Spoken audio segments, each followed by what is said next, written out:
আজকে দেখাবো আমাদের ধান ক্ষেতের অবস্থা। আপনারা দেখতে পাচ্ছেন ধান ক্ষেত একদম শুয়ে পড়ছে।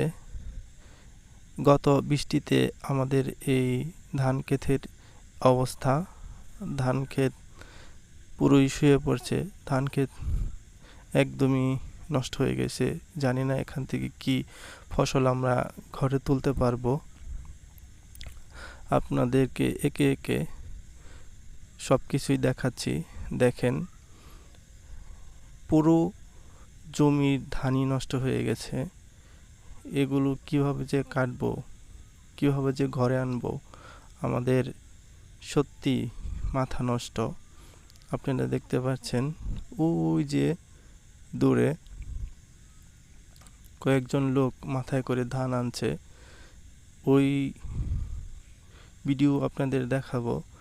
পাশেই একটা ক্ষেত ধান কাটছে, কেটেও লাভ নেই। প্রতিদিন যে হারে বৃষ্টির কারণে জানি না ধান ঘরে তুলতে পারছে কি না। আমার জানা মতে ধান এগুলো সব নষ্ট হয়ে গেছে। এই যে এক ভাই এগুলো খাড়া করার জন্যে আটি বেঁধেছিল, কিন্তু বৃষ্টিতে এগুলো সব শুয়ে পড়ছে। দেখেন দেখেন কি অবস্থা ধানের। ধান ক্ষেত সবই শুয়ে পড়ছে। ধান পেকে গেছে।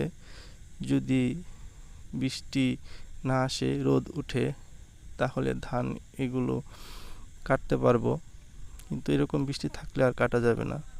ওই যে আপনারা দেখতে পাচ্ছেন পাশেই কিছু ভাই মাথায় করে ধান নিয়ে আসছে ক্ষেত থেকে।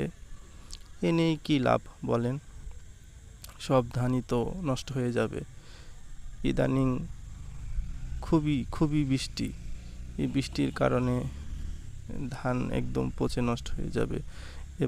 এবছর কৃষকদের সত্যি মাথায় হাত, কিছুই করার নেই।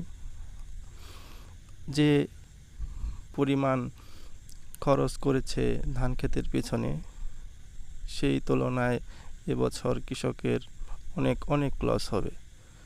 আপনি দেখতে পাচ্ছেন ভিডিওতে ধান সব শুয়ে পড়ছে। এই যে ভাই মাথায় করে বোঝা নিয়ে আসছে ধানের, খুব কষ্ট হচ্ছে। ধান ক্ষেত করা সত্যি অনেক কষ্টের। তারপরেও কি করার আর, শুধু সারা বছর শান্তিতে 3 বেলা খেতে পারবো বিধায়ই তো ধান ক্ষেত করা হয়। দেখেন, দু একটা ক্ষেত অবশ্য কেটেছে, আর প্রায় ক্ষেতই এই